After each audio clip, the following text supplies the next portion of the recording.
नमस्कार, मैं रवीश कुमार। प्रधानमंत्री कार्यालय पीएमओ का ट्वीट आया है। मणिपुर पर नहीं आया है, बारिश पर आया है। बताया गया है कि प्रधानमंत्री ने भारत के अनेक हिस्सों में अत्यधिक वर्षा से उत्पन्न स्थिति का जायजा लेने के लिए वरिष्ठ मंत्रियों और अधिकारियों से बातचीत की। स्थानीय प्रशासन, एनडीआरएफ, एसडीआरएफ की टीमें प्रभावित लोगों का कल्याण सुनिश्चित करने के लिए काम कर रही हैं। उम्मीद है इस ट्वीट से आपको गहरा आश्वासन मिल गया होगा। बारिश से प्रभावित इलाकों के लोगों को बैठकों की खबरें दी जाने लगी हैं, दी जानी भी चाहिए। कंट्रोल रूम में जाने की सूचना भी इसमें शामिल कर लीजिए। मीडिया कवरेज में आप मुख्यमंत्री को कंट्रोल रूम में जाते हुए देखेंगे। ट्विटर पर लोगों को चिल्लाते सुनेंगे कि उनके इलाके की सड़क का ये हाल है और वो हाल है। कभी ये सवाल कीजिएगा जरूर कि क्या सोशल मीडिया पर आने वाली आवाजें उस कंट्रोल रूम में भी आ रही होती हैं जिस वक्त मुख्यमंत्री होते हैं। वो भी ठीक से आपको नहीं बताया जाता है। 4 कंप्यूटर, 50 फोन की तस्वीर आपको दिखा दी जाती है कि मुख्यमंत्री कंट्रोल रूम का दौरा करने गए हैं, यानी बहुत गंभीर हैं। तो इस तरह से बारिश में सूचनाएं धुलकर या धोकर आप तक पहुंचाई जा रही हैं या आ रही हैं। यह वीडियो मीडिया की रिपोर्टिंग और आपदा के समय आपके सवालों के ऊपर है। आगे ध्यान से सुनिएगा। उत्तर भारत में केवल 2 दिन की बारिश से करीब 40 लोगों के मरने की खबर है। हिमाचल प्रदेश में केवल 2 दिनों में फ्लैश फ्लड और भूस्खलन से 18 लोगों की मौत हो गई। यहां पिछले 2 हफ्ते से हो रही बारिश के कारण मरने वालों की संख्या 70 के पार चली गई है। 8 लोग लापता हैं। पिछले 24 घंटे में उत्तर प्रदेश में बारिश से जुड़ी दुर्घटनाओं में 34 लोगों की मौत हो गई है। राजस्थान में 2 दिनों में 7 लोगों की मौत हो गई। पंजाब हरियाणा में 9 लोग मर गए। हिमाचल प्रदेश में 2 हफ्तों के भीतर 72 लोगों की मौत हो गई और 8 लापता हैं। यह केवल संख्या है। मीडिया रिपोर्ट को स्कैन करते समय मारे गए लोगों की कहानी का पता नहीं चला। मीडिया हमें नहीं बताता कि बारिश के कारण मारे गए ये लोग कौन थे, इनके घर कैसे थे, अब इनके परिवारों का क्या होगा। मीडिया का मतलब मेन स्ट्रीम मीडिया के अधिकांश हिस्से से है। आपको एक संख्या बता दी जाती है, जैसे मौत आदमी की नहीं, संख्या की हुई है। संख्या के भीतर की कोई कहानी नहीं होती, कोई चेहरा नहीं होता। जिस तरह हर तबाही के बाद प्रशासन का काम फिर से वैसा ही हो जाता है, उसी तरह हर तबाही के बाद हम नागरिकों की समझ भी वही रह जाती है। 10 लोग मरे हैं, 70 लोग मरे हैं, या बालेश्वर रेल दुर्घटना में 280 से अधिक लोग मरे हैं।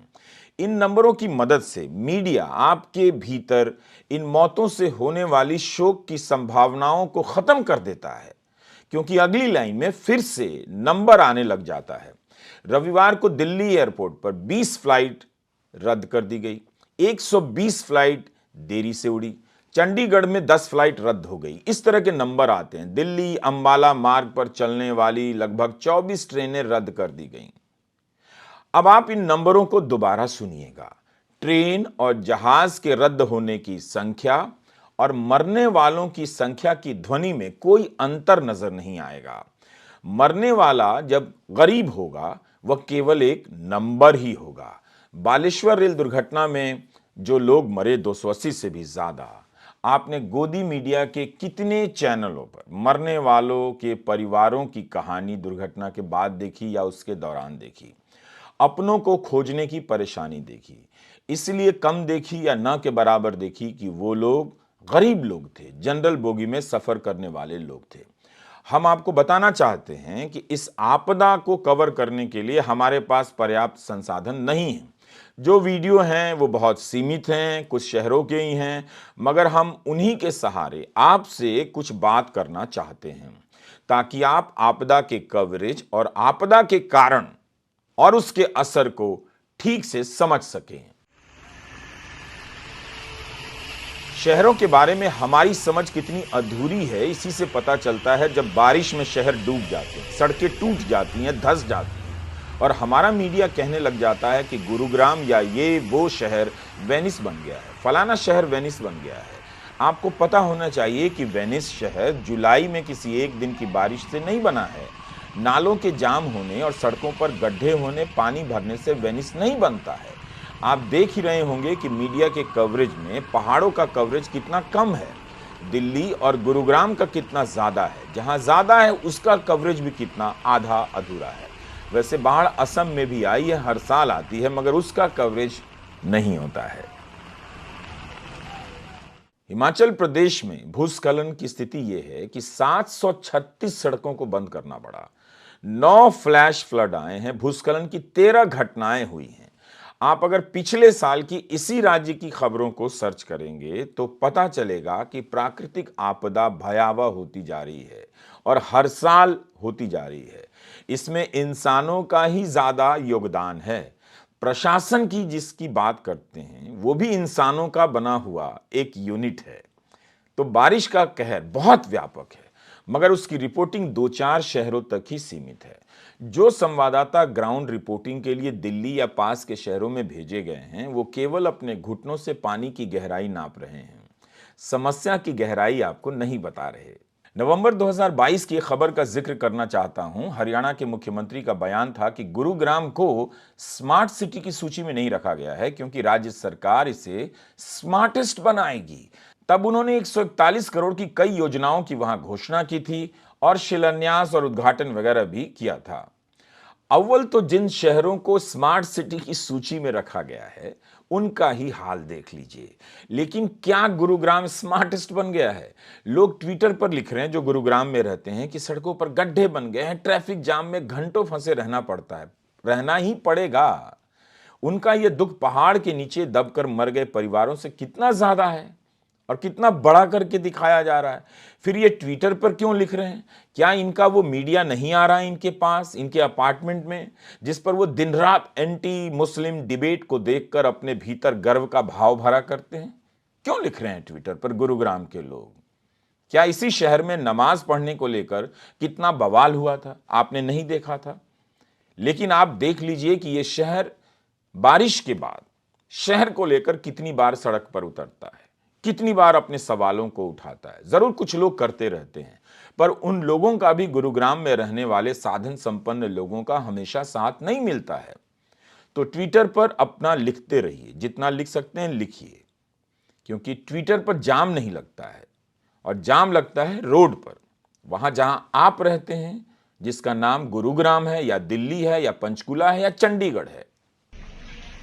आखिर हम कितनी बार गुरुग्राम में पानी भर जाने को लेकर हाय तौबा करेंगे और इससे निकल क्या रहा है? लोगों की प्रतिक्रियाएं देखकर सवाल करने का मन करता है कि क्या वे 1-2 दिनों के लिए ही हाय हाय कर रहे हैं या फिर यह समस्या क्यों है, इसे मुद्दा बनाने के लिए लंबे समय के लिए आवाज उठाने की तैयारी कर रहे हैं। गुरुग्राम में 2016 में बारिश की तबाही आई। उस साल की बारिश ने लोगों को डरा दिया। लोग अपने शहर को मिलेनियम कहे जाने पर ही पिल पड़े, इसका नाम लेकर कोसने लग गए। उस साल बहुत बड़ी बड़ी घोषणाएं हुई कि शहर के ढांचे का विकास किया जाएगा। हम बिना तथ्यों के इस तरह की टिप्पणी नहीं करेंगे कि उसके बाद कुछ नहीं हुआ या बहुत कुछ हुआ, लेकिन गुरुग्राम के लोगों ने तो इन ढांचों के विकास को होते हुए देखा होगा, वहां के अखबारों में पढ़ा होगा। उनकी प्रतिक्रियाओं में ये सारी बातें देखने को क्यों नहीं मिलती हैं? केवल हाय हाय क्यों है? 2016 के बाद इसी शहर में 2018 और 2022 में भी बारिश ने अपना कहर ढाया। लेकिन जब आप शहर के ढांचे को, पानी जमा होने के प्राकृतिक संसाधनों को नहीं बचाएंगे तो ये समस्या हर साल आएगी, हर साल आप हाय हाय ही करेंगे। हमेशा याद रखिएगा 2015 में चेन्नई में बारिश के कारण कैसी बाढ़ आई थी। 1 मंजिला मकान तक डूब गए थे और उस बाढ़ में 280 से अधिक लोग मर गए थे। यह मत भूलिए कि मुंबई में बारिश के कारण जो बाढ़ आई थी उसमें 1000 से अधिक लोग मर गए थे। गोदी मीडिया साल भर एंटी मुस्लिम डिबेट में लगा रहता है। इन दिनों सवाल पूछ रहा है कि गुरुग्राम में प्रशासन है भी या नहीं, या है तो कहां गया। तो भाई आपने साल भर बारिश की तैयारी को लेकर प्रशासन की कितनी खबर ली कि वो क्या कर रहा है, सो रहा है या जाग रहा है? जो मीडिया मणिपुर जाकर ग्राउंड रिपोर्टिंग नहीं कर सकता है, उसके एंकर या रिपोर्टर गुरुग्राम जाकर क्रांतिकारी सवाल पूछ रहे हैं, और इस सवाल में भी बेईमानी है। प्रशासन को लेकर सवाल उठा रहे हैं, राज्य सरकार को लेकर नहीं। ज्यादातर संवाददाताओं की जुबान में मौसम का कहर है, प्रशासन की नाकामी या राज्य सरकार की लापरवाही नहीं। चलिए, अगर चैनलों को चिंता हुई है कि गुरुग्राम में पानी जमा है, सड़कों की स्थिति खराब है, तो यही सवाल गोदी मीडिया और ट्विटर पर प्रशासन को गरियाने वालों से कि क्या यह समस्या केवल प्रशासन की उदासीनता की है, नाकामी की है? क्या कभी आपने जानने की कोशिश की है कि जिस प्रशासन को लेकर आप क्रांतिकारी सवाल कर रहे हैं, उससे राज्य सरकार कितना बजट देती है, उस पैसे का किन किन मदों में किस तरह से इस्तेमाल होता है?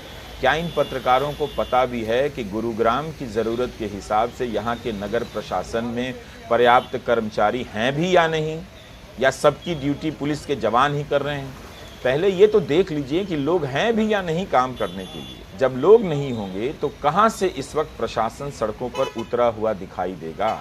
अगर पर्याप्त कर्मचारी हैं भी तो क्या इनके पास पर्याप्त उपकरण और संसाधन हैं? ये लोग क्या लेकर सड़क पर आ जाएंगे? किसके लिए आप चिल्ला रहे हैं? तो जिस तरह से हर साल बारिश का पानी जमने लगता है, उसी तरह मीडिया के सवाल भी हर साल जमे जमाए ही लगने लगे हैं। उन सवालों में कोई नयापन नहीं होता, तथ्यों को लेकर कोई तीखापन नहीं होता। गुरुग्राम की नाकामी को बहुत चालाकी से स्थानीय प्रशासन के मत्थे मढ़ दिया है। इससे राज्य सरकार की नाकामी को अलग कर दिया है। तब गोदी मीडिया को उस सरकार से सवाल करना पड़ जाता, उस सरकार से जिससे सवाल करने से वो बचने की कोशिश कर रहा है। सवाल प्रशासन का भी है और इसका भी कि इतने साधन संपन्न जगहों में नागरिक समाज क्यों नहीं बन सका जो इन मुद्दों को लेकर सक्रिय रहता। मैं नहीं कह रहा कि गुरुग्राम में वहां के लोग इस तरह की गतिविधि नहीं करते हैं, मगर उन्हें भी वहां के लोगों की उदासीनताओं का सामना करना पड़ता है। दिल्ली हो या गुरुग्राम, हम इस बात के लिए कम चिंतित हैं कि बारिश का स्वरूप भयावह होता जा रहा है। अचानक बारिश या अचानक तेज गर्मी की घटनाएं बढ़ने लग गई हैं। हम जलवायु परिवर्तन से जुड़े सवालों की तरफ जाना नहीं चाहते, केवल इसे नाली नल्ला की समस्या बनाकर 1-2 दिनों में निपटा देना चाहते हैं। मीडिया और सरकार इससे बच सकती है, मगर प्रकृति के प्रकोप पर इससे कोई फर्क नहीं पड़ता। अंत में आम जनता ही तबाह होती है, तबाह होगी। फर्क सिर्फ इतना है कि दिल्ली और गुरुग्राम में साधन संपन्न समाज की गाड़ियां पानी में डूब जाती हैं, ये शहर ठहर जाता है तो हाय तौबा मचने लग जाता है। अब आप बताइए, क्या आपने गोदी मीडिया के चैनलों पर बारिश की तबाही के कवरेज में स्मार्ट सिटी को लेकर धुआंधार सवाल सुने? आखिर किस तरह से इन सिटी को स्मार्ट बनना था? इतने साल हो गए, कितने स्मार्ट बने ये शहर? क्या फ्लाईओवर का बन जाना है, अंडरपास का बन जाना किसी शहर का स्मार्ट हो जाना है? गुरुग्राम और दिल्ली के लोग तो दुनिया के कई बड़े बड़े शहरों में जाते हैं। क्या उन्होंने नहीं देखा कि इन शहरों की व्यवस्थाएं कैसे चलती हैं और आपकी दिल्ली या आपके गुरुग्राम में कैसी व्यवस्था चलती है? जब आप जानते हैं तब आप सही जानकारी और सही सवाल के साथ क्यों नहीं आगे आते हैं? किससे डर लगता है पूछने में? हर समय अपनी पसंद की सरकार को बचाते बचाते एक दिन आप अपना घर नहीं बचा पाएंगे। एक दिन वो भी इसी तरह आपदा का शिकार हो जाएगा।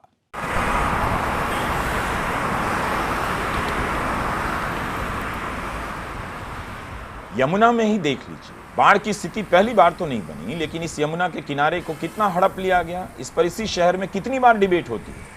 2017 में इसी यमुना के किनारे रविशंकर ने विश्व सांस्कृतिक महोत्सव किया, कितना विवाद हुआ क्या आपको याद भी है वो कार्यक्रम? एक पुरानी खबर मिली, नेशनल ग्रीन ट्रिब्यूनल ने इस आयोजन को लेकर आपत्ति की थी, लेकिन जब यह घोषणा हुई कि प्रधानमंत्री इस कार्यक्रम में शामिल होंगे तो शर्तों के साथ इजाजत दे दी गई। ऐसे तो हम पर्यावरण और अपनी नदियों की चिंता करते हैं, अब तो उसकी बात ही नहीं होती। ऐसी खबरें मिली कि यमुना के किनारे अवैध रूप से क्रिकेट के कई मैदान बना दिए गए थे, डीडीए ने इन अतिक्रमणों को हटाया है। बताइए, जिस क्रिकेट के मैच को देखकर आप इंडिया इंडिया करते हैं, राष्ट्रवादी हो जाते हैं, उसे ही खेलने के लिए अवैध रूप से मैदान बना लेते हैं। तो देखिए, ये नदी का रौद्र रूप आपके सामने है।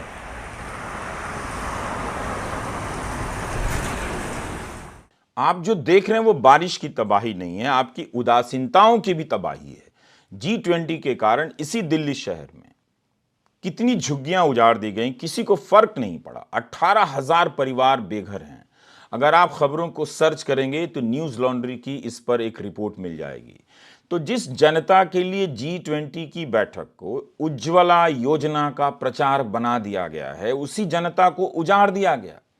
आपको याद है ना कि उज्ज्वला योजना का पोस्टर हर पेट्रोल पंप पर नजर आता था। जब सिलेंडर के दाम बढ़ गए तो पोस्टर गायब हो गया। वही हाल G20 का है। मिलेनियम सिटी के डूब जाने पर रोने वाले नागरिकों से पूछना चाहिए कि क्या वे इसका भी अफसोस करते हैं। G20 से पहले दिल्ली में बारिश ने अपनी बैठक कर ली है। जिन झुग्गियों में जाकर बीजेपी वोट लेती है, क्या बीजेपी ने उनके उजाड़ देने को लेकर कोई चिंता व्यक्त की है?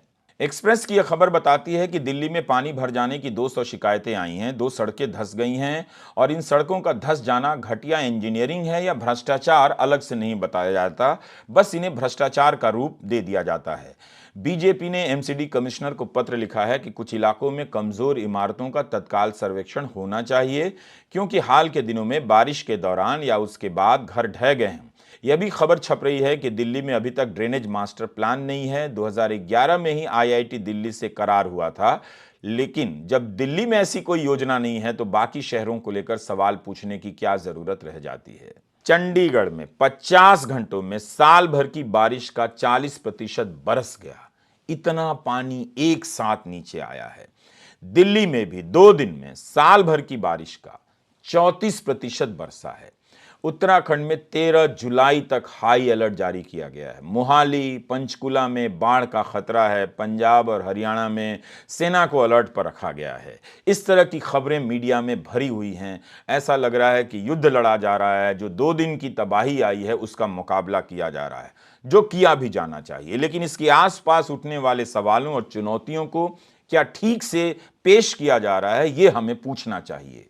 आप तमिलनाडु की पिछले साल और इस साल की खबरों को निकाल कर देखिए, पता चलेगा कि बारिश के कारण कितनी बार स्कूल बंद किए गए हैं। पिछले साल नवंबर दिसंबर की बारिश में भी कई बार स्कूलों को बंद किया गया। इस साल फरवरी में भी और जून में भी स्कूलों को बंद किया गया। लेकिन अगर सरकार पूरे देश के स्तर पर बारिश के कारण, इस तरह के प्रकोपी बारिश के कारण जो स्कूल बंद किए जाते हैं, उनका डेटा अगर सामने रखती तो हमारे पास एक दूसरी तस्वीर होती। दिल्ली, पंजाब, हरियाणा, हिमाचल प्रदेश, उत्तराखंड, उत्तर प्रदेश के कुछ इलाकों में इस बार स्कूल बंद कर दिए गए। इस तरह से यह चक्र राज्य बदलता रहता है, मगर चलता ही रहता है। मगर हम आपसे क्यों उम्मीद करें कि आप स्कूल बंद होने से चिंतित हैं? क्या आपने चिंता की कि मणिपुर में 2 महीनों से बच्चों की पढ़ाई का क्या हुआ? बारिश के कारण केवल सड़कों पर पानी नहीं भरता है, और वो भी जिस पानी के भरने का कवरेज सबसे ज्यादा होता है, उन सड़कों का हाल बुरा ही रह जाता है। अगली बारिश में पता चल जाता है। उनका समाधान ना तो निकाला जाता है ना निकलता है। तो कुल मिलाकर हाल यह है कि बारिश तो कई जगहों पर है, मगर कवरेज 1-2 जगहों का ही है। जबकि इस मीडिया को आपके टैक्स के पैसे से सैकड़ों करोड़ रुपए के विज्ञापन दिए जाते हैं। ये आपके पैसे का विज्ञापन डकार जाता है और आपके इलाकों तक पहुंचने की क्षमताओं का विस्तार भी नहीं करता है। एक गोदी मीडिया का एंकर है, बल्कि अब तो कई एंकर हैं जो करदाताओं के पैसे को लेकर बहुत आक्रामक रहते हैं। टैक्स पेयर का पैसा ये कर दिया गया, वैसे बहाया जा रहा है, लेकिन खुद ये वो मीडिया है जो टैक्स पेयर का पैसा विज्ञापन के नाम पर हड़पता है, डकारता है, पत्रकारिता के नाम पर विज्ञापन लेता है और पत्रकारिता नहीं करता है। ऐसे फ्रॉड मीडिया से सावधान रहा कीजिए। ये एक दिन आपको उसी तरह से डुबा देगा जिस तरह से 1 या 2 दिन की बारिश में आपकी महंगी महंगी गाड़ियां सड़कों पर ही डूब जाती हैं। नमस्कार, मैं रविश कुमार।